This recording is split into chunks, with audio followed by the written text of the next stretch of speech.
An endless wait, an eternal night, an elusive number 6. Sure, it's been 14 years since our last mainline Elder Scrolls title, but remember, the real treasure were the skeevers we've killed along the way.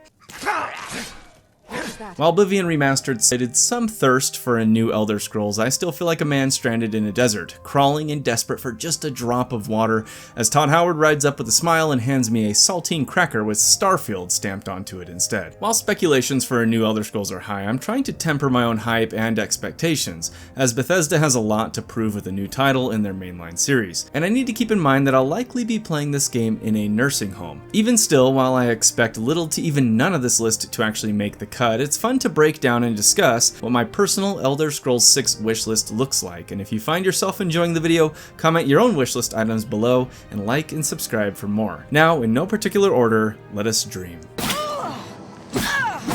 World and setting. With the Elder Scrolls 6 teaser trailer that was released only, wait, that can't be right, 7 years ago? Okay, while it doesn't necessarily confirm the setting, it does seem to highly indicate what has been suspected for a long time as the actual setting for 6, Hammerfell and or High Rock. Two areas outside of Elder Scrolls Online that we really haven't seen other than mentions of since Daggerfall or the legendary Elder Scrolls Adventures Redguard. While the size and scale of Tamriel has shifted throughout the series, we shouldn't feel beholden to any canon as far as the actual land masses of the provinces go. I think ideally we would see both, or large swaths of both provinces in the Elder Scrolls 6. Providing the opportunity for vastly different biomes, creatures, enemies, cultures, and architecture within the same game. And seeing as how at this rate we'll be due another Elder Scrolls after 6 by 2080, I'd love to see both provinces realized at some point in a modern entry. But honestly, Hammerfell in and of itself could provide a rich and vibrant setting, completely juxtaposed to the snowy peaks and tundras of Skyrim. While the Alakir Desert is probably Hammerfell's best known area, in canon the entire province is an extremely dense, diverse region with tropical jungles, large grasslands, swamps, arid deserts, and heavily wooded mountain ranges, so I wouldn't necessarily be concerned with diverse areas, even if the game took place entirely within Hammerfell. However, the reason I want to include High Rock, in addition to just wanting to see more of the warring nobility and fractured rulers of the Bretons, is primarily for Iliac Bay and what that could mean for brand new gameplay systems, namely seafaring and ships. Yeah, basically the setting could be Daggerfall too. The ability to hire, pilot, crew, or even purchase your own ship and sail the bay battling pirates with greater underwater exploration and discovery could be the massive innovation a decades-old series like Elder Scrolls could use, and the bugs associated with ship-to-ship boarding and combat would be legendary in and of themselves. This of course necessitates a vast overhaul to water dynamics and physics and many other systems, but the idea of being able to pilot or even customize your own ship as seen in Starfield, even in place of a homestead type of system, could be incredibly cool if done well. That's a really large if. Also, given the popularity of Skyrim, I imagine they may want to do a similar character power system like the Dragonborn, which is pretty obvious to me seeing as how it was almost one-to-one copied within Starfield with the Starborn, super creative name. And Hammerfell does give me an interesting idea on how to adapt that sort of system to the setting, though I will touch on that more in the questing section. So while I think Hammerfell and High Rock present many unique and compelling opportunities for quests and characters, and is probably the most likely, my more out there wishlist setting is Black Marsh. The massive rainforest and mostly inhospitable swampy homeland of the Argonians, Black Marsh would have the potential to be the most frankly batshit crazy setting within the entire series. With huge swaths of the land covered in poisonous gases, diseases, and swamps, heavy jungle aesthetics, incredibly deadly creatures and denizens, and completely fantastical cultures and religions with the Hist. As a lover of Morrowind, Black Marsh could be even more alien and almost incomprehensible as a setting, which is why I would absolutely love it, and also why it will absolutely never be made. Basically, whatever type of skooma the devs were huffing during Morrowind needs to be brought back into the studio. Either way, I'd want the story to take place canonically after the events of Skyrim to maintain the continuity of the series. Hopefully lessons were also learned hard with Starfield, which not only embraced the tired saying, "Wide as an ocean, deep as a puddle," but seemed to make that its guiding North Star. Field in its design. Denser regions, richer areas, cities, and towns, rather than just massive scale, would be hugely appreciated, and leads me to think that a combined Hammerfell and High Rock would likely be biting off more than Bethesda can chew. Really, regardless of the setting, I just want to see a return of much more fantastical architecture, creatures, cultures, and traditions. While the series has always had a very high fantasy approach to its design, feeling like a stranger in a strange land to the extent of Morrowind again would be incredible. Role-playing and character. While I love the Elder Scrolls, obviously, where the more modern entries, and I say modern including Oblivion, which is almost 20 years old, succeed for me is in their world design, interactivity, and breadth of options and freedom, but can falter in some deeper, dare I say, crunchier RPG mechanics. While over the years the sentiment that Skyrim fails as an RPG is common, I must disagree somewhat. Skyrim offers a freedom of gameplay and world interaction that I honestly don't think is realized with any other game. You can embrace your dragonbornness, you can take your place as leader of a guild, you can ignore it all and take up a quiet life blacksmithing in a small town. Just ignore the odd vampire or dragon attack. You can just go run off into the woods as a naked primal hunter. You can build a house, start a family, spend your days reading dozens of books by the fire. Fundamentally, you can take the role of anything, playing however you want, and experiencing character growth and development throughout, even if it's fairly shallow. I think what is generally meant by it lacking deep RPG mechanics is regarding choice and consequence, which is fair enough, as many factions, questlines, and story beats either can't be changed or impacted by your actions, or have only the barest of changes outside of a few rare instances. And there's also no limit on what you can be or join or do, you can just kind of do anything at any point. Where the discussion really lies is defining what an RPG actually is, as it's such a broadly applied term in gaming that can apply from things like Final Fantasy to Cyberpunk to Elden Ring, which are almost incomparable games other than your character levels up and there are stats. It's not a discussion I want to get into in this video, but while the Elder Scrolls series has slowly sacrificed more traditional D&D inspired stat crunching and options for accessibility and mainstream appeal, it hasn't all been bad in my humble opinion. Okay, I'll admit Skyrim did oversimplify way too much in regards to RPG elements, namely streamlining and removing attributes and classes. However, at the same time, it also introduced perk trees and even new dedicated skill types like smithing and pickpocketing. However, I'd love to see Elder Scrolls 6 return to a deeper and more traditional level of characterization and building. What gives me some hope here is Starfield, which is a sentence that has never been said before. But for all its many faults, I thought the character development and creation was pretty good. Not incredible, but having the ability to choose fairly unique and gameplay changing traits with both positives and negatives and a background that could even impact some quests and dialogue options was a start. While I'm not expecting Baldur's Gate 3 level of characterization, taking some inspiration from that, or even to the extent of Starfield, would be a move in the right direction. The biggest one for me is probably the return of classes and having it more fully impact your playthrough. The world's reactivity to you, dialogue options, unique interactions, and more on your class could really expand the depth of your character and allow you to more fully immerse yourself into the journey. Sure, it's maybe in a way more limiting than Skyrim's free-for-all approach to character builds, but honestly, limits can be a good thing in crafting a unique and fun experience. But most importantly, when it comes to character, Elder Scrolls 6 should be more racist.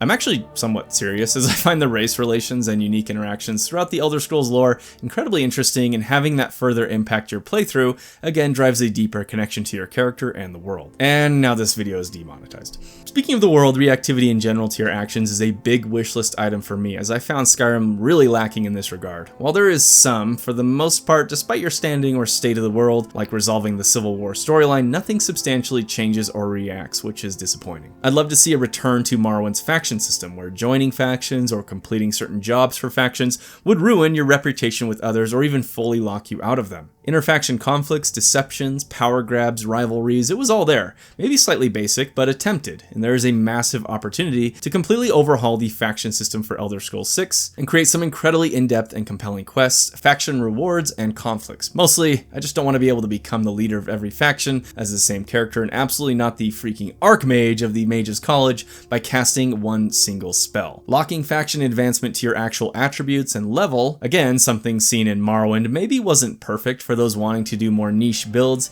but at least created an environment where your character was expected to be good at something the faction required of you. It was much more realistic and immersive as well. To really summarize the role-playing and character section, I mostly just hope Bethesda saw the runaway and massive commercial success that was Baldur's Gate 3 and realized that you don't need to streamline or dumb down these systems to make a mass appealing game. And in fact, there is a huge appetite out there for more in-depth and meaningful decisions and choices when it comes to your character's development. Combat Overhaul. While I love each Elder Scrolls for a variety of reasons, combat's usually on the bottom of that list. What really needs to be done here is a full return to role-based combat like in Morrowind. Let me swing and miss that mud crab with a rusty dagger 500 times and die in the first encounter as Vivek intended.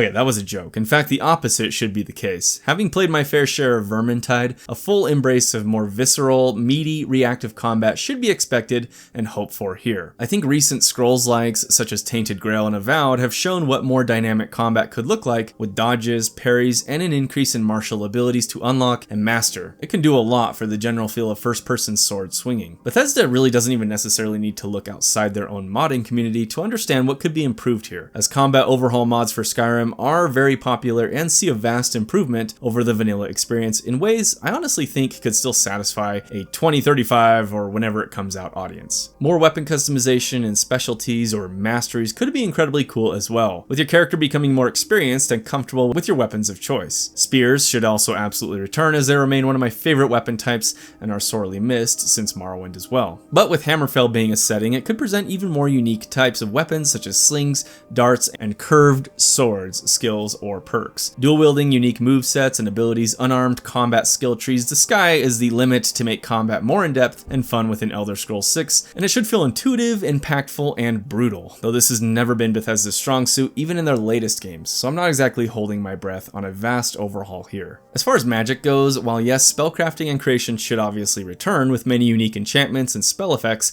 outside of just damage or different damage type, I'd love to see a mix of Skyrim and Oblivion's spell system here. I actually really love the dual-wielding system of Skyrim, where you can have a spell or blade in either hand or both, allowing you to mix and match to your heart's content, but replaying through Oblivion Remastered has really made me appreciate the ability to use a two-handed weapon or sword and shield and still cast various spells. So I think a hybrid system for the best of both worlds would be great here. Retain the ability to have spells or weapons in either hand, or an unequipped spell ready that could be cast, maybe in a weaker fashion or with a different effect, allowing full player freedom in how you mix and match might and magic, with the introduction of unique spell effects that could interact with each other. For example, freezing an enemy then shattering them with another spell, or charming them then buffing them with a frenzied effect. I don't know, this is just spitballing, and again, none of which will likely be realized, but is fun to discuss. Lastly, for combat, just bring the arena back. Even in its incredibly basic form in Oblivion, it remains a highlight within the game and fun to play through every single time. So yes, more arena combat please, as it would sure make me glad. Yater. Immersion and simulation. Hardware and software have come a long way since 2011, and I hope with the fact that it won't need to fit on an Xbox 360 disc means that Elder Scrolls 6 can be vastly expanded upon in its world, NPCs, and overall interactivity. In regards to a simulated world, there's definitely a balance to be made here, because while I'd love to see a full return and expansion to Oblivion's Radiant AI systems, which was reduced in Skyrim and completely absent in Starfield, I also understand the massive constraints and issues this system presented for the developers. Outside of the hilarious bugs and unintended deaths of NPCs as they attempted to journey throughout the world and fulfill their schedules, there was a ton of work put into simulating lives for these characters, and it, as intended, brought them to life in a way that hasn't really been fully realized since. It definitely had many flaws, but I appreciated what was attempted here. However, due to both hardware and technological limitations, this Radiant AI system meant that the total number of NPCs had to be drastically reduced, resulting in cities that consisted of about 15 people and 5 buildings. Okay, that's an exaggeration, but a balance between realistic and dynamic citizens and population numbers could likely be reached in a way that's not completely immersion breaking, hopefully. Despite being high fantasy, I want the world to feel grounded, lived in, and realistic, with, if not lifelike, then serious depictions of different areas, towns, peoples, and cultures. So yes, larger cities and denser populations would be great, but at the same time, Starfield kind of saw that, and they were filled with randomly generated nameless NPCs, and honestly, even though there were technically more NPCs, it felt even more lifeless and forgettable than the much smaller town of Whiterun. It's all a facade, but it can be made stronger through some clever AI tools and behaviors, and having named citizens with their dedicated jobs and homes really helped to create a lived-in world. Again, I'm not saying Skyrim has the most incredible cities ever, because it obviously does not, but there is an illusion of life and simulation that I want to see further extended in Elder Scrolls 6 in a way that was unfortunately completely ignored within Starfield. Seeing different towns have specialties such as fishing or trading or military could be a great touch too, and having them make logical sense in their layout and surrounding areas goes a long way. I think Rockstar is actually the master of developing these kind of spaces, at least for me with something like Red Dead Redemption 2. While that level of detail and care is frankly ridiculous, for instance the Saint Denis power lines actually run where they should and all originate from an electric company within the city, it's those small details that Bethesda excels at as well, as I find their environmental storytelling almost or even exceeding that level at times. An actual world economy with prices and trade goods varying town to town could be fun fun as well. Doesn't need to be super in-depth, but seeking and holding certain goods knowing they will sell better along one of the coastal towns as opposed to the desert could be an extremely immersive way to generate more gold or even create trading kind of quest lines. So fantastic environmental design and layouts are hoped for and expected, though Starfield doesn't give a whole lot of confidence here. Lastly, for immersion, I'd like to see some survival mechanics, though I generally find them tedious and annoying to deal with more than anything, but I can't deny that they add quite a bit to the immersive feel of being grounded as your character within the world. Dealing with temperatures, especially within the Alakir Desert, and needing to prepare or dress accordingly, maybe not requiring food and sleep but providing buffs in addition to rested, or seeing stamina impacted could add to the immersion. I expect if there's anything, however, it will be similar to Starfield's vanilla experience, where certain mechanics like that could be toggled on or off, while not necessarily being a full survival experience. And honestly, I'd be okay with that. Writing and quests. Gameplay and immersion is all well and good, but what I've found increasingly critical for me lately in truly enjoying an RPG is the quality of its writing, and I hate to say Bethesda has a lot of work to be done here. I know I keep referencing Starfield, but well, it's our only point of reference for this studio that's not a decade old, and whoo boy does that game not inspire confidence in its writing and tone. Okay, my dirty little dark secret is that I actually enjoyed large parts of Starfield. Exploration and writing were awful, but shipbuilding, combat, some biomes and areas were fairly enjoyable and relaxing to discover for me. And while I think there's maybe a handful, if that, of quests and stories that either made me chuckle or just feel a human emotion of some kind, the rest was frankly embarrassing. Cliche, cookie cutter, cutesy, and clueless, Starfield's writing was, to put it simply and shortly, juvenile. Juvenile in its tone, attempts at humor or edginess, and just juvenile in its quality. Neon as a concept and location should have just been completely redone, and the NASA punk, excitable explorers of many of its main characters and quest lines fell completely flat. So while just saying Elder Scrolls 6 should have good writing is simplifying it, well, it just should. I want true moral dilemmas. I want a darker, more serious tone and atmosphere. I want decisions to have weight, or even to appear to have weight. In general, I just want the lore, setting, and stories to be taken seriously, and with both gravitas and nuance. It's fine if everything isn't handed to the player up front, and in many moments throughout the Elder Scrolls series, this has actually been the case, where the kindly old lady you just helped turned out to be in a coven of witches, something you may have never discovered unless you looked for it. The world should be violent. Hammerfell and its people should be a story of decay and survival against the most extreme of odds. The wars and political maneuverings of High Rock should be heavy subjects. Having nuanced characters with their own beliefs and perspectives and biases should come into play. I know this may sound like a lot, but honestly, given some of the incredible storytelling and mature themes we've seen handled in other RPGs lately, such as Baldur's Gate 3 or Kingdom Come Deliverance 2, or even titles within this franchise itself, it should be what's expected. I know the writing and story have never been the biggest focus for these games, but a level of seriousness and competence here would go a long way in making Elder Scrolls 6 feel like a contemporary RPG rather than a relic of old school approach to storytelling. While I would consider good writing, as nebulous as that term is, to be the bare minimum, branching questlines and impactful story choices would be my next wishlist item. Again, it's been something we've seen throughout the series to varying degrees of success, but pushing that further creates a much more compelling narrative as you journey throughout the world. Speaking of, I mentioned before an idea about just basically copying the concept and powers of a Dragonborn within Elder Scrolls 6, something we did see copied in Starfield. If the game were to take place in Hammerfell, I think allowing or even forcing the main character to have sword singer abilities and gifts could be incredibly cool and unique and likely drive the main narrative in some way. Sword singing is definitely one of the cooler parts of Redguard lore and a fan favorite deep cut that we really don't know that much about, allowing for really anything to be done here. While the lore and focus of sword singers has been Redguard and Yokuden focused, it could always be hand-waved away to present some incredibly powerful and unique combat and magical abilities you could bring to bear, such as being a Dragonborn and not being a Nord. As really any type of character, whether mage or fighter or stealth archer, could take advantage of certain abilities like this. New sword singing lore and techniques could be discovered or unlocked through duels with ancient Yokuden specters, which would be powerful boss fights reminiscent of Skyrim's dragon battles. It's not really a super original idea by me, I've seen it floated around for a while,